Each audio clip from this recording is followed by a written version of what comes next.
आदरणीय दर्शक महानुभाव नमस्कार। प्रत्येक दिनको आफ्नै महत्त्व हुन्छ अनि ती महत्त्वहरूले अति नै गरिमामय विषयहरूलाई बोकेका हुन्छन्। यस्तै 15 तारिक सितम्बर तपाईँ हाम्रो निम्ति अति नै महत्त्वपूर्ण दिन हो, जुन दिनलाई हामी अन्तर्राष्ट्रिय प्रजातन्त्र दिवस भनेर जान्दछौँ। र संयुक्त राष्ट्रको महासभाले विशेष 2007 सालमा एउटा सभा आयोजन गरेर प्रस्ताव पारित गरेको थियो। त्यस प्रस्तावमा जति पनि विश्वमा रहेका प्रजातान्त्रिक देशहरू छन्, ती देशहरूले प्रजातन्त्रको सिद्धान्तलाई कायम राखेर सुदृढ सिद्धान्त स्थापित गर्नको निम्ति के कस्ता प्रकारका सरकारले नियम र कार्यक्रमहरू सञ्चालन र व्यवस्थापन गर्नुपर्ने आदिबारे व्यापक चर्चा भएको थियो। र त्यही चर्चा बमोजिम 15 तारिक सितम्बरको दिनलाई अन्तर्राष्ट्रिय प्रजातन्त्र दिवस पालन गर्ने निश्चय गरिएको थियो। र यसै पावन उपलक्ष्यमा यसको महत्त्वमाथि आज हामी चर्चा गर्न गइरहेका छौँ। हामी भारत देशका नागरिक हौँ, आदरणीय दर्शक महानुभाव। अनि 1947 सालमा हाम्रो देश स्वाधीनपछि 1950 सालमा हाम्रो देशको पनि आफ्नो संविधान बनियो र प्रजातान्त्रिक ढाँचामा त्यो संविधान तयार गरेर आज यही संविधानको आधारमा हाम्रो देश सञ्चालन भइराखेको छ र विश्वको सबैभन्दा लामो संविधान बोकेको राष्ट्र पनि हाम्रो भारत नै हो। र आज हामी यसै विषयमा चर्चा पनि गर्नेछौँ अनि अन्तर्राष्ट्रिय प्रजातन्त्र दिवसमाथि पनि चर्चा गर्नेछौँ। र हामीसित दुईजना व्यक्तित्वहरू आज उपस्थित हुनुहुन्छ, यहाँहरूको परिचय दिन चाहन्छु। हामीमा हुनुहुन्छ डाक्टर छुङ्कु भोटियाज्यू, जो एसिस्टेन्ट प्रोफेसर हुनुहुन्छ गभर्मेन्ट कलेज बुर्तुकबाट। यहाँलाई स्वागत, नमस्कार। नमस्कार। यसरी नै हामीमा हुनुहुन्छ सिक्किम हाइकोर्टका एडभोकेट महोदय श्री मनिष कुमार जैन, यहाँलाई पनि स्वागत, नमस्कार। नमस्कार। र प्रथममा म हाम्रो म्याडमबाटै विशेष हाम्रो कार्यक्रम अगाडि बढाउन चाहन्छौँ। हामी डेमोक्रेसी अर्थात् प्रजातन्त्रको कुरा गर्छौँ अघि, र वास्तवमा डेमोक्रेसी भनेको के हो त म्याडम, प्रकाश पार्नु। अब म चाहिँ एकाडेमिसियन भएकोले गर्दा अलिक थ्योरिटिकल जान्छु है। अब प्रजातन्त्र जुन चाहिँ हामी लोकतन्त्र पनि भन्छ, प्रजातन्त्र चाहिँ हामीले त्यसको जरालाई नै हेर्नु पर्यो भन्दाखेरि चाहिँ ग्रिसको पट्टि जान्छ है, एन्सियन्ट एथेन्समा। र एन्सियन्ट एथेन्समा चाहिँ यो डेमोक्रेसी भन्ने जब शब्दलाई युज गर्नु थाल्यो, त्यो चाहिँ एउटा ग्रिक टर्मबाट हामीले त्यसलाई लिएको हो। डेमोस भन्ने चाहिँ हामीले पिपल भनेको, र क्रेसी चाहिँ हामीले क्राटोसबाट लिएको, विच मिन्स पावर है, पावर अफ द पिपल। त्यसैले गर्दाखेरि अब सानो स्कुलको नानीलाई पनि थाहा छ democracy is of the people, by the people, for the people. So democracy भन्दा हामी ग्रिसकोपट्टि जान्छौँ र वी बेसिकली बिलिभ है त्यो सिस्टममा जुन चाहिँ हाम्रो जनताकोमा पावर हुन्छ, द्याट इज डेमोक्रेसी। अच्छा, र बडा राम्रो प्रकारले हजुरले खुलासा पारिदिनु भयो। र मनिष सर, अब हाम्रो देश एउटा तीनवटा शक्तिले सञ्चालन भएको छ, एउटा एक्जिक्युटिभ पावर, एउटा जुडिसियरी, एउटा लेजिस्लेटिभ पावरको कुराहरू गर्छौँ। र यो हाम्रो भारतको कन्टेक्स्टमा, भारतको सन्दर्भमा कुरा गर्नुपर्दा प्रजातन्त्रमा यसको कस्तो सिग्निफिकेन्स छ, यसको महत्त्व के छ त? यो तिनजना जुन चाहिँ तपाईँको भाग अफ डेमोक्रेसी भनिन्छ, यो तपाईँको तिनैजनाले चाहिँ तिनटै पार्ट्स अफ ले चाहिँ तपाईँको पावर चाहिँ तपाईँको कन्स्टिट्युसनबाट चाहिँ लिन्छ। तिनैजना चाहिँ तपाईँको तिनटै तपाईँको पार्ट चाहिँ तपाईँको कुनै पनि सुप्रिम होइन, एक अर्कालाई चाहिँ एक दुईजनालाई चाहिँ कम्प्लिमेन्ट गर्दै कामहरू गर्छ। त्यसले गर्दा चाहिँ यिनीहरूको पावर चाहिँ तपाईँको जे पनि छ, जसो पनि छ, त्यो तपाईँको संविधानमा चाहिँ स्पेसिफिकली कुराहरू भनेको छ। तर हाम्रो चाहिँ अब डेमोक्रेसी हुनेले गर्दा चाहिँ के छ भने हाम्रो राइट्स, लिबर्टिज, ड्युटिजहरू जे पनि छ त्यो तपाईँको कन्स्टिट्युसनमा चाहिँ स्पेसिफिकली भनेको छ। त्यसमा चाहिँ फन्डामेन्टल राइट्सहरू के छ, डाइरेक्टिभ प्रिन्सिपलहरू के छ, एक्जिक्युटिभको पावर, लेजिस्लेटिभको पावर के छ, कसो छ भने चाहिँ सेपरेटली सबै कुराहरू अलग अलग गरेको छ। त्यसले गर्दा चाहिँ हाम्रो चाहिँ भन्छ डेमोक्रेसी जहाँनिर पनि छ। अब कतिवटा देशमा चाहिँ तपाईँको चाहिँ रिटन कन्स्टिट्युसन हुन्छ, कतिवटा चाहिँ नन रिटन कन्स्टिट्युसन पनि छ, या कतिवटा तपाईँको कमन लले पनि चल्छ, त्यो सबै कुराहरू। र त्यसले गर्दा चाहिँ एउटा डेमोक्रेसीमा चाहिँ तपाईँको चाहिँ एउटा चाहिँ तपाईँको मान्छेलाई गाइड गर्नु चाहिँ एउटा चाहिँ तपाईँको किताब हुन्छ, त्यो चाहिँ तपाईँको हाम्रो मूल चाहिँ कन्स्टिट्युसन। अच्छा, त्यसले गर्दा त्यो कन्स्टिट्युसनबाट चाहिँ तपाईँको तिनैजना एक्जिक्युटिभ, लेजिस्लेटिभ एज वेल जुडिसियरले आफ्नो पावर चाहिँ तान्छ। एउटाले अर्कोको तपाईँको फिल्डमा गर्नु सक्दैन। म अब एज अ जुडिसियरी भन्छु, म तपाईँको लेजिस्लेटिभ र त्यसको पावरहरू म गर्न सक्दिनँ। तर कतिवटा चाहिँ तपाईँको एउटा यस्तो हुन्छ, अब कतिवटा टर्म्स तपाईँले सुन्नुभएको होला, त्यसलाई चाहिँ तपाईँको ठुल्ठुलो एडभोकेटहरूले चाहिँ जुडिसियल एक्टिभिजम पनि भन्छ। तर त्यो जुडिसियल एक्टिभिजमले चाहिँ के छ भने चाहिँ कतिवटा चाहिँ आफ्नो तपाईँको बााउन्ड्रीलाई चाहिँ नागेर पनि कामहरू गर्नुपर्छ when either of legislative or executive चाहिँ फेल गर्छ। अच्छा, जस्तै तपाईँको चाहिँ कुनै अब पिआइएलको म्याटर भयो, तपाईँको पानीको विषयमा म्याटर भयो, बिजुलीको विषयमा म्याटर भयो, यो सबै कुरामा चाहिँ तपाईँको चाहिँ अब जहिलेसम्म जुडिसियरी इन्भल्भ भएन त्यो बेलासम्म तपाईँको कामै भएन। अच्छा, तपाईँको रेड टेपिजमले गर्दा तपाईँको चाहिँ तपाईँको काम भएन, फाइल यताउति जाँदैछ, कसले रेस्पोन्सिबिलिटी लिनु चाहँदैन, त्यो बेला चाहिँ तपाईँको जुडिसियरी एज अ आएर चाहिँ यसलाई चाहिँ काम गर्नु लगाउँछ। अच्छा। तर त्यो बेला चाहिँ के छ भने कतिवटा तपाईँको चाहिँ जुडिसियलले चाहिँ ओभररिच पनि गरेको छ कतिवटा चिजमा चाहिँ, त्यसलाई पनि भरु चाहिँ कति अब त्यस्तो डिसिजनलाई चाहिँ तपाईँको पार्लियामेन्टलाई चाहिँ त्यसलाई चाहिँ ओभररुल गरेर चाहिँ त्यसलाई चाहिँ नल एन्ड भोइड पनि गरेको छ। जस्तै तपाईँको चाहिँ एउटा चाहिँ तपाईँको एउटा श्याम भानुको एउटा केस थियो तपाईँको वे ब्याक, त्यसमा चाहिँ तपाईँको राजीव गान्धी साहबको चाहिँ त्यो बेलाको टाइममा चाहिँ त्यसलाई चाहिँ तपाईँको चाहिँ अब त्यो भोट ब्याङ्कको पोलिटिक्स यताउति गर्दा चाहिँ त्यसलाई चाहिँ तपाईँको चाहिँ पार्लियामेन्टमा चाहिँ ओभररुल गरेर चाहिँ त्यसलाई चाहिँ इम्प्लिमेन्टै हुनु दिएन सुप्रिम कोर्टको जजमेन्ट। त्यस्तो पाराले चाहिँ हुन्छ, प्लस माइनसहरू हुन्छ, तर सबैको पावर चाहिँ अल्टिमेटली गएर चाहिँ कोर गर्दा चाहिँ तपाईँको कन्स्टिट्युसनै हो। सबैले पावर कन्स्टिट्युसनबाट चाहिँ डिराइभ गर्छ। अच्छा। र विशेष गरेर अघि म्याडमले डेमोक्रेसीलाई एउटा क्ल्यारिफाई गर्नुभयो नि, त्यस्तै प्रजातन्त्रलाई पनि भन्नुपर्दा प्रजा भनेको जनता, तन्त्र भनेको राज है, एउटा जनताको राज नि, र सरकार जनताले बनाउँछ, सरकार जनताकै लागि बनिन्छ, अनि त्यो सरकार सञ्चालन पनि त्यो जनताले नै गर्नुपर्ने स्थितिहरू छ। चित्त बुझेर पनि आजको सरकार परिवर्तन पनि जनताले नै गर्न सक्छ भने अब जनताको अधिकारका कुराहरू यहाँ आयो नि, हो कि, र हामी जहिले एउटा अधिकार खोजिरहेका हुन्छौँ, राइट्सको कुरा गरिरहेका हुन्छौँ, तर त्यो राइट्स सँगसँगै एउटा ड्युटिजहरू पनि जोडिएको हुन्छ नि। त्यसमा एउटा अधिकारको कुराहरू सँगसँगै एउटा कर्तव्यको कुराहरू पनि छ, र राइट र ड्युटिजहरूलाई कसरी तपाईँले विश्लेषण गर्नुहुन्छ? Okay, thank you for the question है। अब हामीले अब कन्स्टिट्युसनको प्रति नै जानु पर्यो भने चाहिँ राइट्सलाई राइट्स मात्रै नभनेर फन्डामेन्टल राइट्स भनिएको छ, र ड्युटिजलाई पनि ड्युटिज मात्रै नभनेर फन्डामेन्टल ड्युटिज भनेको छ। फन्डामेन्टल भन्ने शब्द आउनु नै भनेको कि यो साह्रै नै हाम्रो लागि महत्त्वपूर्ण चिज हो भनेको है। अब राइट्स भन्दाखेरि हामी आफ्नो हकको कुरा गर्छौँ, हामीलाई फ्री एसेम्ब्लीको हक छ, हामीलाई फ्रिडम अफ एक्सप्रेसनको हक छ, मिडियालाई फ्रिडम छ भनेर है। तर अब यो अर्कोतर्फ हेर्नु पर्यो भने हाम्रो ड्युटी जुन चाहिँ छ नेसनप्रति है, कन्स्टिट्युसनको तर्फ हेऱ्यो भने नेसनप्रति जुन चाहिँ हाम्रो ड्युटी छ त्यो चाहिँ हामी जनताले कति निभाउँदैछ। किनभने यो महामारीको सिचुएसनमा हेर्नुभयो भने डेमोक्रेसीमाथि धेरै नै एट्याक भएको छ। कतिजनाले कतिवटा देशमा इलेक्सन्सलाई पोस्टपोन गर्नु पर्यो, कतिवटा देशमा इलेक्सन्सलाई रिसेड्युल गर्नु पर्यो है, र यो सन्दर्भमा मान्छेहरूले भन्दैछ कि हाम्रो डेमोक्रेसी चाहिँ विक हुँदैछ, कमजोर हुँदै जाँदैछ, किनभने डेमोक्रेसीको मूल एउटा क्रक्स नै हो इलेक्सन है, किनभने जहाँ जनताको आवाज पुग्छ। सो त्यसैले गर्दाखेरि अबसम्म यो महामारीको सिचुएसनमा चाहिँ हामीले हेर्दाखेरि चाहिँ हाम्रो ड्युटिज निभाउने समय आएछ। हामीले अब देशमा फन्डामेन्टल ड्युटिजको अनुसार के गर्नुपर्ने हो, हामीले आफ्नो नेसनल फ्ल्यागलाई रेस्पेक्ट गर्नुपर्ने हो, हामीले आफ्नो देशमा शान्ति राख्नुपर्ने हो, हामीले आफ्नो देशवासीको बिचमा भाइचारा राख्नुपर्ने हो है, ब्रदरहुड फ्रेटर्निटी हुनुपर्ने हो। त्यसैले गर्दाखेरि चाहिँ अहिले महामारीको सिचुएसनमा झन् योलाई कन्टेक्चुअलाइज गर्दाखेरि राइट्सको कुरा त हामीले पाइरहेको थियौँ यत्रो वर्षसम्म, तर अब महामारीले गर्दाखेरि चाहिँ अब हामीलाई जति रुल्स एन्ड रेगुलेसन्स हामीलाई फलो गरिदिनुहोस् भन्दैछ, सबैलाई साह्रो परिरहेको छ है, हामी प्राइभेट सेक्टरलाई साह्रो परेको छ, बिजनेस कम्युनिटीलाई साह्रो परेको छ, तर as a duty as a citizen of India fundamental ड्युटिजकै तर्फ गरेर हामीले चाहिँ भाइचारा ब्रदरहुड एक दुसराको निम्ति नै सेफ्टीको लागि नै हामीले त्यो सबै एसओपीलाई मजाले फलो गऱ्यो भने चाहिँ राइट्स र ड्युटिज चाहिँ ब्यालेन्स हुन्छ, र यो पेन्डेमिक यो महामारीमा चाहिँ हामीलाई चाहिरहेको छ राइट्स र ड्युटिजको। अब हकको कुरा नगरेर अलिकति हामीले पनि कन्ट्रिब्युट गर्ने समय चाहिँ आएको छ। हजुर हजुर, र विशेष गरी राइट्स एन्ड ड्युटिजमै कुरा गर्नुपर्दा नि मनिष सर, एउटा कुरा के भनेदेखि एउटा जुडिसियरी अर्थात् हामीले एउटा कुनै अधिकारको हनन भयो भने सबैले भन्ने गर्छन् अदालतको ढोका ढकढकाउँछौँ हामी भनेर, हो कि, र त्यो ढोका ढकढकाउनको लागि पनि उसको अधिकार पनि हो, उसको उत्तरदायित्व या कर्तव्य पनि छ होइन। भनेदेखि यो राइट्स एन्ड ड्युटिजलाई पनि जुडिसियरीले त्यसलाई प्रिजर्भ गर्नुपर्ने देखिन्छ, र त्यसलाई ब्यालेन्स अथवा सन्तुलनमा ल्याउनु पर्ने देखिन्छ कि, भने यसमा राइट्स एन्ड ड्युटिजलाई प्रिजर्भ गर्न र त्यसलाई ब्यालेन्समा राख्नका लागि जुडिसियरीले कस्तो भूमिका खेल्न सक्छ? यसमा तपाईँको अघि तपाईँले भन्नुभयो कि के भन्छ भने कुनै पनि मान्छेको तपाईँको राइट्स भयो या तपाईँको ड्युटिज भयो या तपाईँको हक अधिकार उसको तपाईँको वाइलेट हुँदैछ भने ऊ तपाईँको कोर्टमा जानु पर्यो, तपाईँको जुडिसियरीमा गएर चाहिँ उसको तपाईँको राख्नु पर्यो कुराहरू भनेर कुराहरू छ।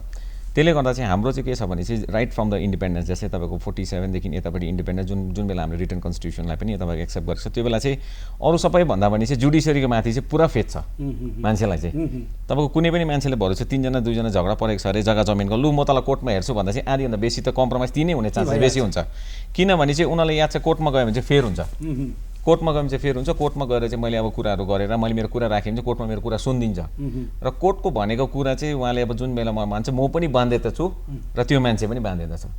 आज तपाईँको कोर्टमा जाने बेलामा चाहिँ कुनै पनि मान्छेले तपाईँको केस कचेरी गर्दैछ र केस गर्दैछ भने चाहिँ कोर्टले एउटा निष्पक्ष भरेर चाहिँ तपाईँको चाहिँ जज गर्छ। प्लस हाम्रो चाहिँ तपाईँको जुन चाहिँ तपाईँको इन्डियनको हिस्ट्री हेर्नुभयो भने चाहिँ वे ब्याक तपाईँको चाहिँ आजदेखि 2000 साल 5000 साल भन्नुहोस् या कति पनि साल भन्नुहोस्, त्यो बेला चाहिँ तपाईँले चाहिँ कहीँनिर पनि हेर्नुभयो भने चाहिँ एउटा चाहिँ फादर फिगर चाहिँ के छ, त्यो मान्छेलाई चाहिँ एउटा चाहिँ निष्पक्ष मान्छेलाई चाहिँ हेरेर चाहिँ त्यहाँनिर चाहिँ त्यो मान्छेलाई चाहिँ हामी चाहिँ जस्टिस दिन लागि चाहिँ यसले चाहिँ मलाई दिन्छ भन्ने चाहिँ कुराहरू हुन्छ। कोर्ट पनि तपाईँको त्यसलाई नै भरोसा एउटा रूप लिएर चाहिँ गरेको छ। त्यो बेला चाहिँ तपाईँको चाहे तपाईँको कोर्ट धनी होस्, गरिब होस्, ठुलो मान्छे होस्, सानो मान्छे होस्, गरिब होस्, नन गरिब होस्, जे पनि होस्, कोर्टले तपाईँलाई त्यसलाई चाहिँ जे छ कानुन त्यसलाई मान्छ, त्यसलाई चाहिँ इम्प्लिमेन्ट गर्छ। अन्त त्यसलाई इम्प्लिमेन्ट गरेन भने कन्टेम्प पनि हुन्छ, गर्नु कर पनि लगाइदिन्छ कति बेलामा चाहिँ। त्यसले गर्दा चाहिँ अफ अल द तिनवटामा चाहिँ म त अब जुडिसियरीको मान्छे भएर चाहिँ I say that as of now चाहिँ तपाईँको फेथ इन जुडिसियरी चाहिँ तपाईँको यहाँ कमन मान्छेको चाहिँ छ भनेर नि। त्यसले चाहिँ त्यसले गर्दा। र यसमा म्याडम एउटा कुरा कि हामीले न्याय कसलाई दिनुपर्ने हुन्छ भनेदेखि जो चाहिँ निमुखा जनताहरू छन्, जो तृणमूल स्तरका ग्रासरुट लेभलका मान्छेहरू छन्, उनीहरूलाई न्याय दिनुपर्ने देखिन्छ। किनकि माथिल्लो स्तरका मान्छेहरूमा अन्याय भयो भने उनीहरूको प्रशस्त क्षेत्र बनिसक्छ। भने हामी कुरा गर्छौँ डेमोक्रेसीमा ग्रासरुट डेमोक्रेसीको पनि कुराहरू छ। वास्तवमा ग्रासरुट डेमोक्रेसी कस्तो हुनुपर्छ, केलाई भनिन्छ त? अब ग्रासरुट डेमोक्रेसी जब यो चर्चा हुन थाले है, हाम्रो इन्डियाको भित्र इन्डियन कन्स्टिट्युसनमा डिस्कसन्स डिबेट्स हुन थाल्दा चाहिँ मेन मोटिभ चाहिँ यही थियो, हामी पावरलाई चाहिँ डिसेन्ट्रलाइज गरौँ है, सेन्ट्रलाइज नगरौँ। एक जग्गा एकै मान्छेले एउटा ग्रुप अफ मान्छेले चाहिँ डिसिजन लिएर सबैले मान्नुपर्ने त्यस्तो नगरौँ, हामी डिसेन्ट्रलाइज गरौँ, हामी सबैजनालाई पावर बाटौँ र त्यो हिसाबमा चाहिँ हामी गभर्नेन्स गरौँ भनेर। र ग्रासरुट डेमोक्रेसी भन्दा डिरेक्टली हामीलाई पञ्चायती राजकै रेफरेन्स आइहाल्छ है। अब पञ्चायती राजको त इट्स वे ब्याक वेन हामीले अशोक मेहता कमिटी, बलवन्त राय मेहता कमिटी, त्यो सबै कमिटीहरूले उहाँहरूले स्टेज बाई स्टेज कमिटी बस्नु हुँदै कतिपय ड्राफ्टहरू प्रिपेयर गर्नु हुँदै आएर चाहिँ हामी यो स्टेजमा पुगिरहेको छौँ। र अब ग्रासरुट डेमोक्रेसी हेर्दा हाम्रो सिक्किमको सन्दर्भमा भन्नु पऱ्यो भने चाहिँ हामीले वी हेभ ग्राम पञ्चायत है, हाम्रोमा जिल्ला पञ्चायत हुनुहुन्छ।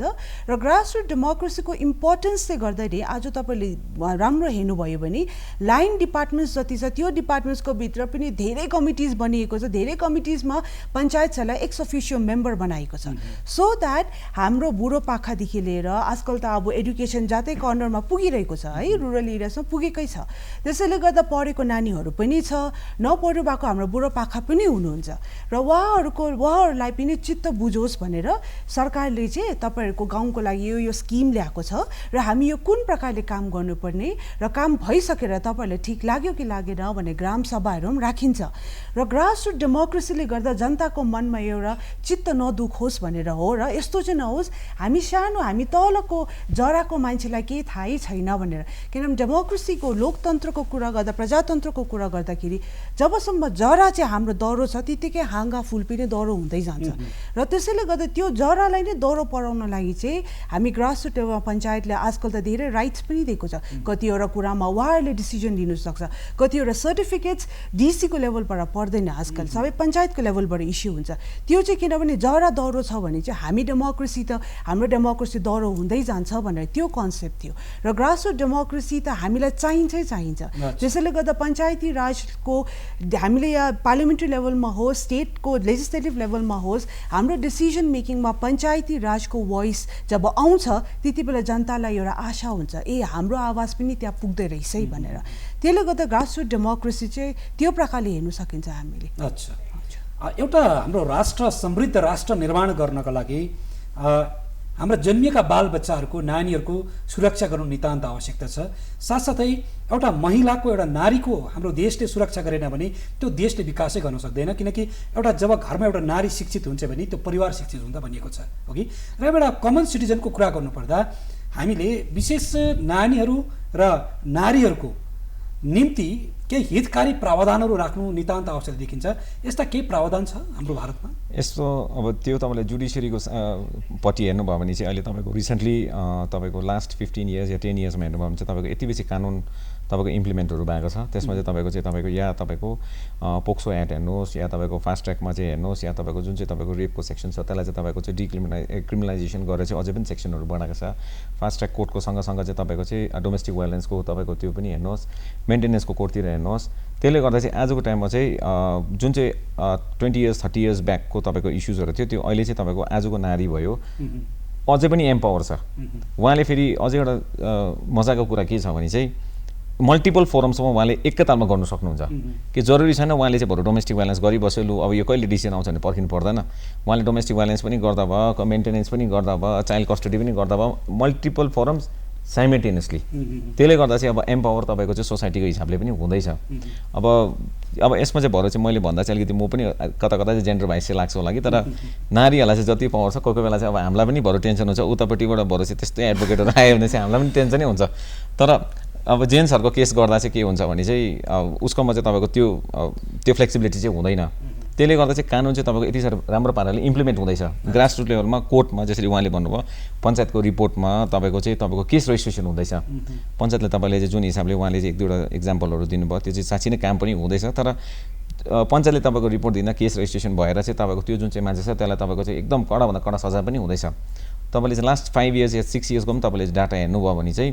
पोक्सोको केस चाहिँ तपाईँको यति बेसी आएको छ त्यसले गर्दा चाहिँ पहिला चाहिँ तपाईँको यति साह्रो नानीहरू चाहिँ तपाईँको चाहिँ तपाईँ विक्टिम चाहिँ भएर बस्थ्यो नि त किनभने सिआरपिसी र आइपिसीको भित्र चाहिँ तपाईँको त्यसलाई चाहिँ तपाईँको पनिसमेन्ट गर्ने त्यो तपाईँको त्यो थिएन प्रोभिजन अब अहिले चाहिँ तपाईँको के हुँदैछ भने चाहिँ पोक्सोको जुन चाहिँ एक्ट छ त्यसमा चाहिँ तपाईँको चाहिँ हुने बित्तिकै तपाईँको अरेस्ट त हुन्छ तर त्यसलाई चाहिँ अब उल्टा चाहिँ प्रुभ गर्नुपर्छ जस्तै तपाईँको रिभर्स बर्डन भन्छ त्यो मान्छेले प्रुभ गर्नु पऱ्यो कि म इनोसेन्ट हो भनेर तर क्रिमिनल ट्रायलमा चाहिँ के छ भने चाहिँ I'm innocent until I'm proved guilty त्यसले गर्दा पोक्सोले त्यसलाई चाहिँ तपाईँको टोटली 360 डिग्री रोटेसन गरेर राखेको छ त्यो चाहिँ तपाईँको नानीहरूको प्रति भयो त्यहाँपछि तपाईँको अरू पनि तपाईँको फिमेलहरूको प्रति चाहिँ तपाईँको पुरै छ अब यो चाहिँ तपाईँको चाहिँ भाइब्रेन्ट डेमोक्रेसीको बदलीमा कुराको भन्दा चाहिँ उनीहरूको रुल्स एन्ड रेगुलेसन अगाडि बढेर नै गएको अन्त त्यसले गर्दा चाहिँ बरु एम्पावर गर्दा चाहिँ त्यो चाहिँ अब जस्तै नारीलाई पनि अब एम्पावर गर्दा चाहिँ अब नारीको शक्तिलाई पनि एम्पावर गरेको जस्तै हो अन्त धेरैवटा जग्गामा हामीले यो पनि कुरा सुन्छ कि लु ठिक छ एउटा चाहिँ नारीलाई तपाईँको चाहिँ एम्पावर गऱ्यो भने चाहिँ देशै अगाडि बढ्छ सोसाइटी अगाडि बढ्छ भनेर नि त्यसले गर्दा चाहिँ सायद अब we are going on a right track भन्ने कुरा नि छ यसमा म्याडम तपाईँलाई एउटा प्रश्न मेरोबाट कि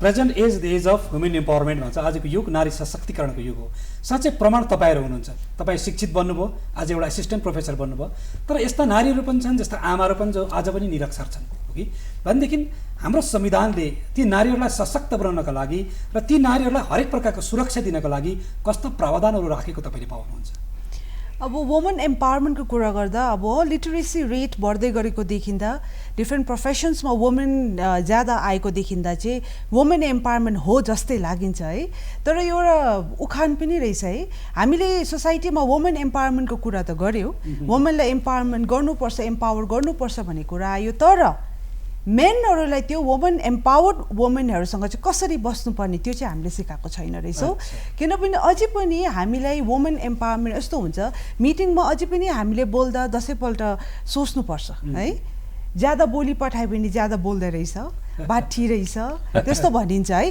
छोरी मान्छेलाई बेसी पढायो भने यस्तो हुन्छ भनिन्छ त्यसैले गर्दाखेरि वुमेन एम्पावरमेन्टको कुरामा स्टिल डिबेट त धेरै नै हुनु छ परिवर्तन त्यति आएको छैन तर हामीले अन पेपर हेर्नु पर्यो व्हाइट पेपरको हिसाबले हेर्नु पर्यो भने यस रिजर्भेसन्स दिएको छ तपाईँ पञ्चायत लेभलमै हेर्नुहोस् है जब हामी ग्रिसको टाइममा जानु पर्यो भने तपाईँलाई मैले फर्स्टमा भनेको थिएँ डेमोक्रेसी जब ग्रिसबाट सुरु हुँदाखेरि चाहिँ त्यो एथेन्स भन्ने जग्गामा भोटिङ राइट्स हामीले सबैलाई दिएको थियो एक्सेप्ट भनेको छ एक्सेप्ट नारीलाई एक्सेप्ट मान्छे जसकोमा जग्गा जमिन छैन र स्लेभ्सहरूलाई है त्यस्तोलाई चाहिँ हामीले भोटिङ राइट्स दिएको छैन भनेको छ ग्रिसमा त्यसरी ग्रेजुअली आउँदै आउँदै आउँदै अब वुमेनहरूले भोटिङ राइट्स पनि पायो न्युजिल्यान्ड कन्ट्रीहरू दे फर्स्ट है जसले वुमेनलाई हामीले भोटिङ राइट्सहरू दिनुपर्छ भन्ने भयो र सिक्किममा पनि हेर्नुपर्दा हाम्रो पञ्चायत एक्ट छ त्यसको अनुसार 2005 2007हरूमा अमेन्डमेन्ट भएर 33% देखि 40%हरू पुगिरहेको छ है तर भए पनि हामीले गाउँठाउँमा गयो भने चाहिँ कुनै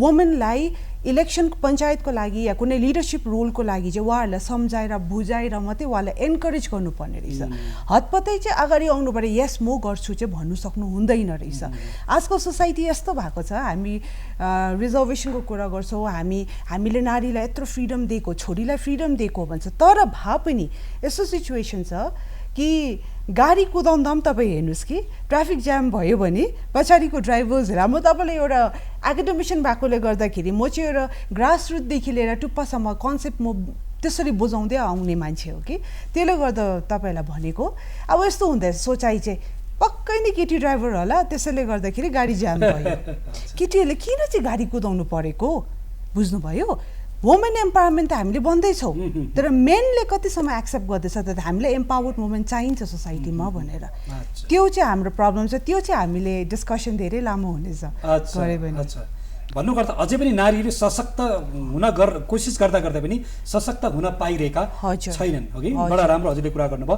र अलिकति हाम्रो विषयवस्तुलाई अर्कोपट्टि चर्चामा लैजाउँ कि आज हाम्रो भारतका ठुला सर्वोच्च न्यायालय, उच्च न्यायालयहरू छन्, हो कि? र ती न्यायालयहरूमा हजारौँ मामिलाहरू छन्।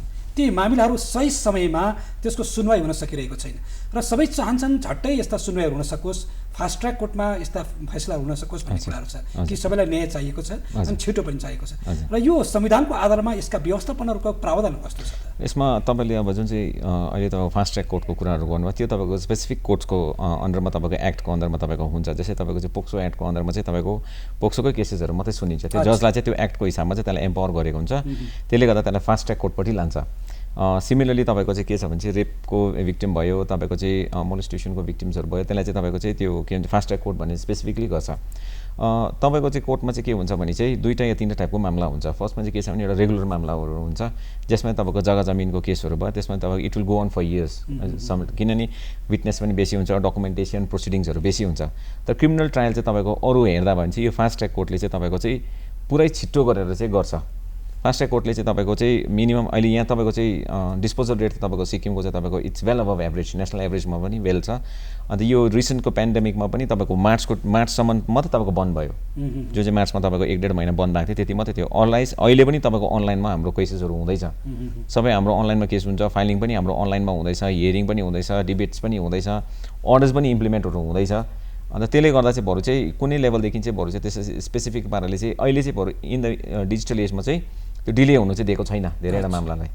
अन्त स्पेसिफिक तपाईँको जस्तै नानीहरूको मामला भयो, लेडिजहरूको मामला भयो, तपाईँको चाहिँ क्रिमिनल स्पेसिफिक तपाईँको मामला भयो, एनआई एक्टहरू भयो, तपाईँको चेक बाउन्सिङको केस भयो, स्पेसिफिकली त्यसमा टाइम दिएको छ कि मिनिमम 6 महिनाभित्रमा सक्नुपर्छ भनेर। समरी प्रोसिडिङ्स गरेर पनि 6 महिनामा सकेर चाहिँ कम्प्लिट गरिदिइहाल्छ। त्यसले गर्दा चाहिँ अब अन द वे हो, प्रोसेस हो, तर अब हेर्नुहोस् जे सोचेको छ पेपरमा त्यति साह्रो त 100% चाहिँ पाउँदैन। तर मोरलेस हाम्रो तपाईँको सिक्किमको मात्रै हेर्दा चाहिँ इट्स वेल अबभ नेसनल एभरेज। तपाईँको छिटै काम हेर्नुपर्दा सिक्किमको तुलनामा सिक्किम चाहिँ अलिकति तपाईँको पुरै राम्रो छ। तपाईँको डिस्पोजल रेट तपाईँको अहिले चाहिँ तपाईँको 17-18 को त हाम्रो केस अस्ति नै डिस्पोजल भएको थियो, पेन्डिङ भएको केस 19-20 को मात्रै छ। त्यो पनि तपाईँको चाहिँ हामीलाई चाहिँ के हुन्छ भने पहिला चाहिँ डेट चाहिँ तपाईँको 2 महिना 3 महिनाको पाउँदा अहिले हामीलाई 1 हप्ता 10 दिनको पाउँछ। Even we as a advocate पनि तपाईँको मेन्टली प्रिपेयर छ कि हामीलाई बेसी टाइम पाउँदैन भनेर। कति बेला चाहिँ क्लाइन्टले चाहिँ के भन्छ भने चाहिँ सर अब चाहिँ यो चाहिँ म हार्ने चाहिँ रहेछु केस, तर अलिक तन्काइ दिनुहोस् है भन्ने चाहिँ पहिला चाहिँ त्यो मान्छेको दिमागमा चाहिँ के हुन्थ्यो भने 2 वर्ष 3 वर्ष 5 वर्ष चल्थ्यो। आजकल हामी नै उसलाई क्लाइन्टलाई भनिदिन्छ कि मिनिमम तपाईँको 1.5-2 वर्षमा चाहिँ केस सक्छ डल्लै भनेर। त्यसले गर्दा फास्ट ट्र्याकपट्टि हेर्दा चाहिँ तपाईँको पहिला चाहिँ लिङ्गरिङ चाहिँ हुँदैन, म्याटर फटाफट हुँदैछ, काम पनि राम्रै हुँदैछ। हजुर सर। अच्छा, र हाम्रो अमेरिकाका फर्मर प्रेसिडेन्ट अब्राहम लिङ्कनले जुन of the people, by the people and for the people जुन एउटा सिद्धान्त घोषणा गर्नुभएको थियो नि, र हाम्रो भारतको परिप्रेक्ष्यमा, भारतको कन्टेक्स्टमा हेर्नु पर्दाखेरि यो कतिको सान्दर्भिक पाउनुहुन्छ हजुरले? अब यो of the people, by the people, for the people भन्ने इन्डियन कन्स्टिट्युसनको हाम्रो जुन चाहिँ प्रिएम्बल भनिन्छ नि प्रिफेसमै, त्यसमै हेऱ्यो भने यो क्वेसनलाई हामी जस्टिफाई गर्नु सक्छ है। लाइक प्रिएम्बलमा भनेको छ वी द पिपल है, वी द पिपल भन्ने शब्द युज गरेको नै त्यसले नै प्रुभ गर्दैछ कि हामी कन्स्टिट्युसनको पावर होस् चाहे जुनै पोलिटिकल पावर होस्, वाट एभर बिट, हाम्रो पावर चाहिँ मूल चाहिँ हाम्रो जनताको हातमा हुन्छ, पिपल है। त्यसैले गर्दा त्यो सन्दर्भमा हेऱ्यो भने yes, for the people, of the people, by the people, absolutely vote हामीले गर्छ, इन्डिरेक्ट छ, पहिला जस्तो होइन। ग्रिसमा जब डिरेक्ट हुन्थ्यो हामीले भोट गर्थ्यौँ है, डिरेक्टली ल हुनुपर्छ कि हुनु पर्दैन पास। तर अब इन्डिरेक्ट चाहिँ हामी रिप्रेजेन्टेटिभ्सको लागि भोट गर्छौँ, रिप्रेजेन्टेटिभ्सले हाम्रो स्पोक्स पर्सन भएर हाम्रो गुनासो, हाम्रो डिमान्ड्सहरूलाई राखिदिनुहुन्छ है।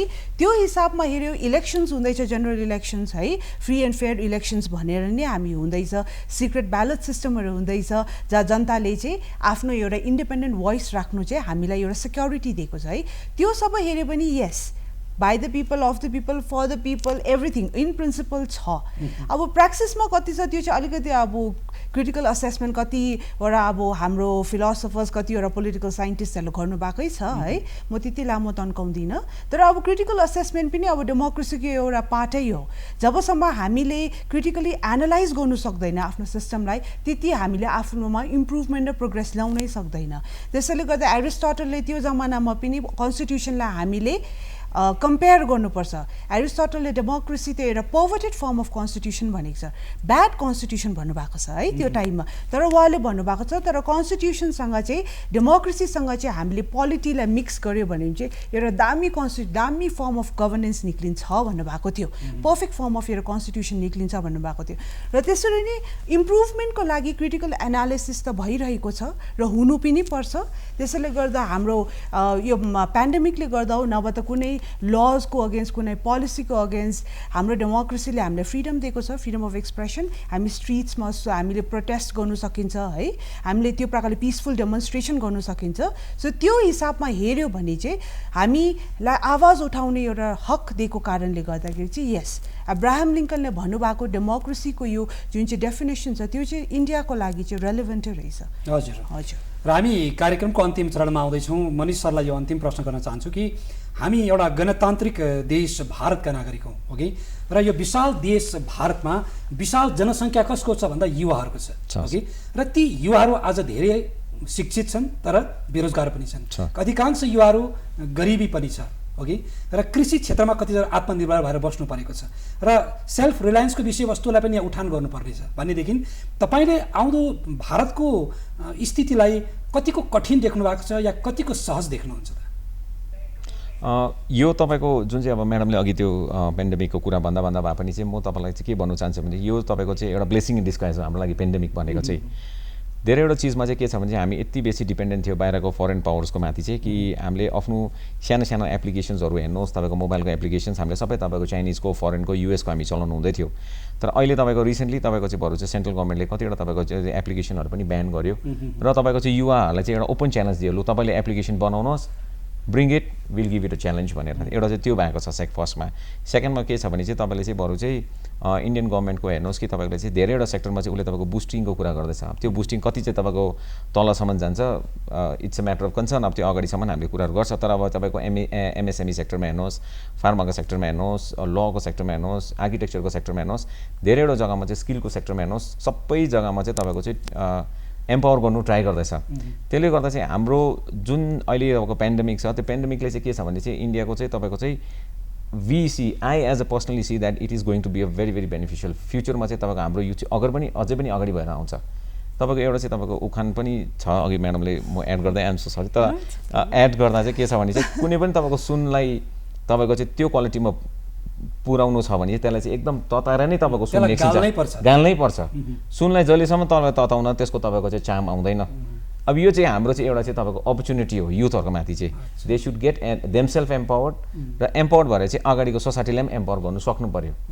अन्त आजको टाइममा तपाईँले नेसनल हेर्नुहोस् या वर्ल्डको पनि तपाईँले चाहिँ म्याक्सिमम अब टप 20 एमएनसी हेऱ्यो भने चाहिँ त्यसको टप 20 चाहिँ तपाईँले गुगल हेर्नुहोस्, चाहे तपाईँले माइक्रोसफ्ट हेर्नुहोस्, तपाईँको हेड हेर्नुभयो भने चाहिँ हाम्रो इन्डियन्सहरू नै छ। हाम्रो इन्डियन्समा क्यापेबिलिटी छ नि सफ्टवेयर गर्नुमा। त्यसले गर्दा चाहिँ त्यो हामी बाहिरको किन गर्नु, हाम्रो आफ्नै पनि माइक्रोसफ्ट बनाउनु सक्छ, आफ्नो पनि गुगल बनाउनु सक्छ। त्यो चाहिँ एउटा अपर्च्युनिटी हो। अब they should grab this opportunity actually. हजुर हजुर। र म्याडम तपाईँलाई अन्तमा सोध्नु पऱ्यो कि एउटा देशको बेसिक इन्फ्रास्ट्रक्चर भनेको हाम्रो एउटा शिक्षाको विकास, स्वास्थ्य, कृषि कल्याण भन्छ नि, अब हाम्रो फार्मर्स वेलफेयर प्रोग्रामहरू, अनि अर्कोपट्टि हेर्नुपर्दा हामी अहिले नारी सशक्तिकरणको कुराहरू गऱ्यौँ, त्यसमा गर्नुपर्दा जति पनि क्राइम अगेन्स्ट वुमेनको कुराहरू पनि छ। र यो स्थितिलाई आज हामीले भारतको कन्टेक्स्टमा हेर्नुपर्दा अबको 5 वर्ष पछाडिको भारत कस्तो देख्नुहुन्छ तपाईँ? उहाँले भनेको जस्तै ब्लेसिङ इन डिस्गाइज डेफिनेटली हो पेन्डेमिक है। हेर्नुहोस् है, इन टर्म्स अफ टेक्नोलोजी हामी कतिवटा हामीले तपाईँले भनेको सुनलाई गलाएर मात्रै हामीले है बेस्ट फर्ममा ल्याउन सकिन्छ भने जस्तो डायमन्ड्सलाई पनि पाउनु लागि है हामीले कतिवटा परिश्रम गर्नुपर्छ भनौँ न। त्यही हिसाबले इन्डियाले पनि परिश्रम त गर्नु धेरै नै छ, तर रे अफ होप चाहिँ छ है। तर अनफर्चुनेटली हामीले अहिलेको सिचुएसन पेन्डेमिकमा हेर्दाखेरि चाहिँ धेरैवटा केसेस अगेन्स्ट वुमेन धेरैवटा केसेस चाहिँ चिल्ड्रन्स हुँदैछ, सेक्सुअल ह्यारेसमेन्ट, मेन्टल ह्यारेसमेन्ट है, डोमेस्टिक भाइलेन्सको केसेस इन्क्रिज हुँदैछ। उहाँलाई ज्यादा थाहा होला है उसको बारेमा। तर अब जस्तो हामीले सोसियल मिडियाको थ्रु पढ्दैछ, त्यसैले गर्दाखेरि इन्डियालाई प्रोग्रेस गर्नु लागि चाहिँ हामी इन्डियन्स प्रोग्रेस हुनु पर्यो र त्यसको लागि चाहिँ हाम्रो माइन्डसेट चेन्ज हुनु पर्यो। अब हामीले यस्तो अचम्म खालको सिचुएसन देखिरहेको छ वेयर 3 वर्षको नानीलाई रेप गरेर फ्याँकिरहेको छ।